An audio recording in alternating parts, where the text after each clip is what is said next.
The definition of utility says that it measures how much one person enjoys when he or she buys something. It varies with the amount of desire. Depends on the ownership. To what extent do you own that moment? You own that particular satisfaction. We are going to talk about the two kinds of approach in utility. One is cardinal, one is ordinal. Cardinal can be measured, ordinal cannot be measured.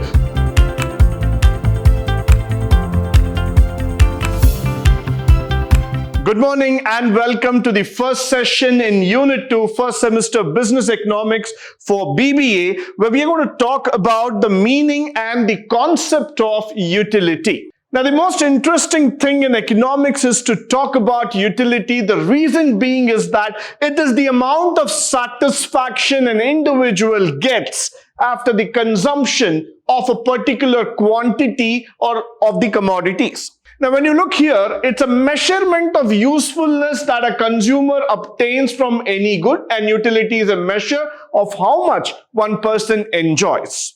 Now, there is a slight difference or a minute misconception that needs to be clarified here at this juncture. People believe that utility is only about numbers. It's only about quantity. But let me just clarify for you here that utility is on both sides. It is not just about numbers, it is about satisfaction. So by having 1 cup of ice cream, yes, I might get satisfied. By even having 10 cups of ice cream, I can get satisfied. Until the level of satisfaction is reached for me, my utility levels are never compromised. So I'm a kind of person who believes in the usefulness, in the satisfaction, in the enjoyment of the product, and I'm not going to be a person who's just going to keep counting the numbers that's coming on my way. So I believe utility is the process of getting the maximum satisfaction that a person derives by consuming a particular commodity. So when you go here, let's say that you go to a restaurant where you want to have your favorite food. Now, the food satisfies the taste bud or not. Now, let's get on to that research later. But then what we want to see here is that let's try finding out the same kind of food in some other restaurant and compare the experience. Now, the first restaurant where you went in might be a small restaurant, does not even have a menu card properly designed, but then the food makes you feel happy.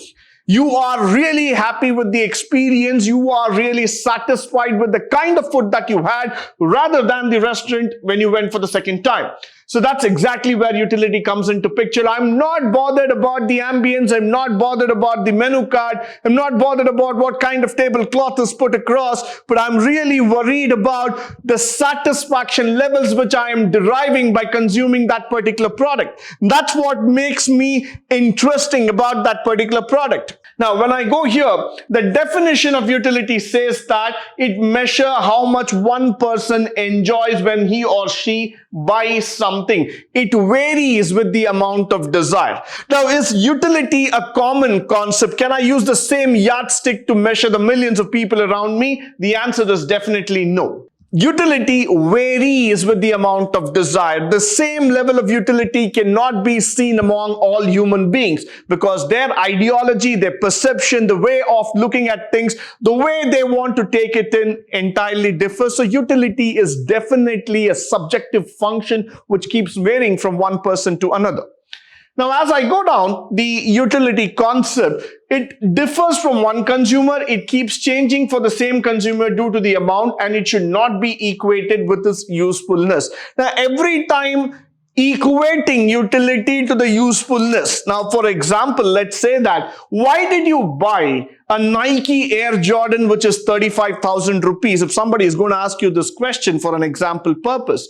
Now, you would not say that 35,000 rupee shoe is equal to its usefulness because I'm going to use it somewhere. No, you bought a Nike Air Jordan worth of 35,000 rupees shoe because the satisfaction you derive by owning the brand called as Nike Air Jordan is entirely different from its usefulness, from the productivity. Now, I'm not going to play basketball like Michael Jordan in the court, but I'm going to own a pair of sneakers called as Air Jordan from Nike because that gives me satisfaction. That makes me feel I'm truly branded. I'm truly a class apart. So that's exactly where utility comes into picture. You cannot equate always to the usefulness. You cannot say that by buying a car, I'm going to go into a rally racing driving altogether. I'm buying the car because that car is giving me a satisfaction, a sense of purpose, a sense of belief, a sense of ownership that yes, I am owning that particular brand. So that's exactly where utility makes a difference. Now, the characteristics, it's immeasurable. Starting at the first line itself, I'm going to make this very clear. It is immeasurable, it's subjective,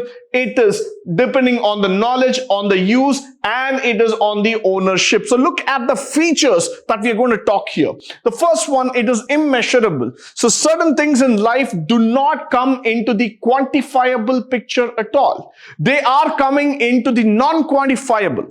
Now, how can you measure love? How can you measure kindness? How can you measure humbleness? You don't have a formula for this. You don't have an equation for this. It is measured through your experience. It is measured to that part that how you felt at that particular situation. So that's exactly why utility is immeasurable. Now, utility is based on the knowledge and it is subjective. I've spoken about what is subjective. Let me just come across to the knowledge factor. The more you know about something, that itself gets you to the satisfaction part. Now, let's say that people talk about what is the purpose of doing meditation. I'm not going to become philosophical here, but just to give you an example, by knowing the depths of meditation, by knowing the benefits of meditation, the more and more you try to inculcate the habit of going into a meditative philosophy, you are going to derive satisfaction in the form of peace and happiness to your mind.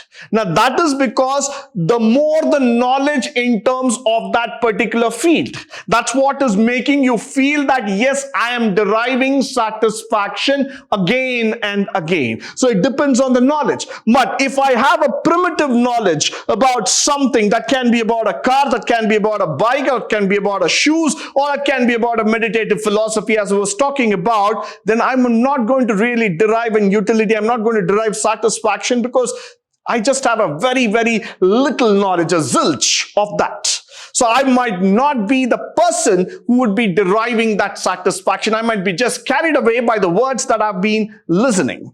So that's exactly where I say that it depends on the knowledge. The second thing, it depends on the ownership. To what extent do you own that moment? You own that particular satisfaction. It's because that it is a momentary satisfactory benefit that you're going to look into it, or is it a long term, or is it that factor that yes, I have finally arrived? That is the moment of utility that we are going to talk about in terms of this particular value. Now, the next thing is we are going to talk about the two kinds of approach in utility. One is cardinal, one is ordinal. Cardinal can be measured, ordinal cannot be measured. So when I say cardinal, we are going to go through the utility in terms of numbers. Ordinal, we are going to go in terms of priority basis. So cardinal means to say that anything that's going to be valid in terms of units. Ordinal means that you're going to go in terms of priority. You're going to give a weightage to it. Now let's see that. Cardinal approach, one believes that anything can be expressed in terms of numbers. We are quite good at it. We are not good in mathematics, but we are quite good in manipulating mathematics. That's exactly where we need to understand ourselves when we are talking about utility. Now, if anybody comes and asks you a formula in algebra or geometry or trigonometry, or going to ask you in some questions of mensuration, we are not going to be a part of it because we do not know it. I'm not going to be a maths teacher here, but then if somebody is going to ask you a question about the number of watches you own, number of cars, number of houses, number of suits, number of sneakers, or the shoes that you own, yes, I definitely have a number on my mind. The reason is very simple. I am trying to express myself in terms of numbers, which gives me a satisfaction to this great society where I belong to. I want to project myself as a quantitative personality. I want to go back and tell people that measure me through the numbers which I own. So when I say that I own 3 Ferraris or 4 Mercedes or 5 Audis and BMWs, I want people to understand the width, the depth, the extent of my wealth in terms of of cars. So that's exactly where cardinal comes, because more you own certain things, that automatically leads you to the satisfaction level. On the other hand, when I'm going to talk about what are the limitations that comes into this picture, definitely one cannot add all types of satisfaction here. And when I'm talking about it, every good is independent of the other, and there's always the change in effect of price that also comes in, because you will not be able to measure exactly here. This is only the numbers part that I'm adding up. Now let me go to the ordinal approach. Satisfaction that can be expressed in terms of the priority, the first, second, third, fourth, and let me go to the 10th. So what is that first thing that gives you satisfaction in the morning? A hot cup of coffee or tea? Now that is your top level priority. You might have millions of dollars in your bank account. You might own properties which are worth billions across this globe. Your name might be relevant across every corner of this map.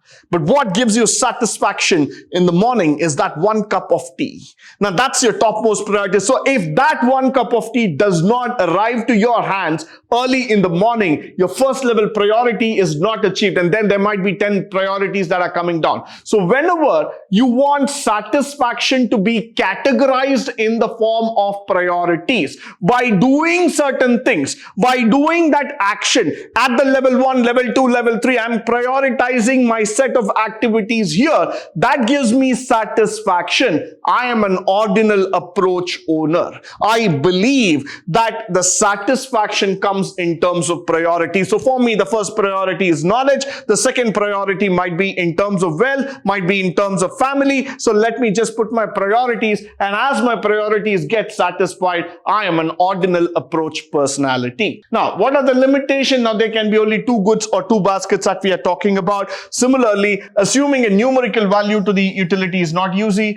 And when we talk about this consumer's choice and other factors, it's not consistent at all. So it might not be possible every time to measure it across. Now with that, the types of utility, we basically talk about the total utility, the sum of all specific goods put together. So when I say U1 plus U2 plus U3, so I keep on adding, then that gives me the sum of total utility of the specific goods taken into position. Marginal utility, by consuming one additional value of the same good, if I'm going to extend my satisfaction level, definitely that is marginal utility. Why? Because I am gaining an extra piece of satisfaction by consuming an additional unit of the same value. So here comes the marginal utility. Average. This is what we have been always talking about in our life. We love to average out things. That's quite common in all of us. So let's try to understand why. Because the total utility divided by the number of units here will give us the average utility. Now, these are the types of economic utilities that we have been talking about, which comes in the form, place, time, and position. So what kind? Is it a physical product that we are talking about? Yes, that gives you a satisfaction. The place, the convenience it's available, that is also a level of satisfaction. The time where it exactly comes in, the position of that good, that also makes a difference for us. So with all these factors will give us that satisfaction. Then we finally come to consumer equilibrium, which permits the customer to get the maximum satisfaction when the existing level of income and prevailing level of cost price. Now, I'm going to bring in a very small equation here. When your income and the price of the goods are matching, you come to an equilibrium point, you come to a situation when both of them are exactly matching, and that's where consumer equilibrium comes in. You might have higher income, the price is low, I'm not getting into an equilibrium. Lower income, higher price, still we are not matching each other. But the time when income is equal to that of the existing price, then we talk about consumer equilibrium. Now moving further, importance. It enables consumer to maximize his utility from consumption from one level to another. It helps the consumer to arrange the combination of 2 goods or more product based on consumer taste, preference, and maximum utility. Of course, yes, it comes into picture for you. And it's also going to talk about a situation where the consumer is enjoying the maximum satisfaction from his existing levels. The consumer has to pay a price for each of his commodity that he consumes, so he cannot purchase or consume an unlimited unlimited option altogether. So definitely this is going to make a great difference for all of us here. Now, with this, we come to the end of this particular session called as consumer utility, which is of a very great importance to the economics. In the next class, we are going to talk about the different market structures and how do they determine in business economics. So until then, stay tuned, stay blessed, and thank you once again for joining me today on this wonderful session.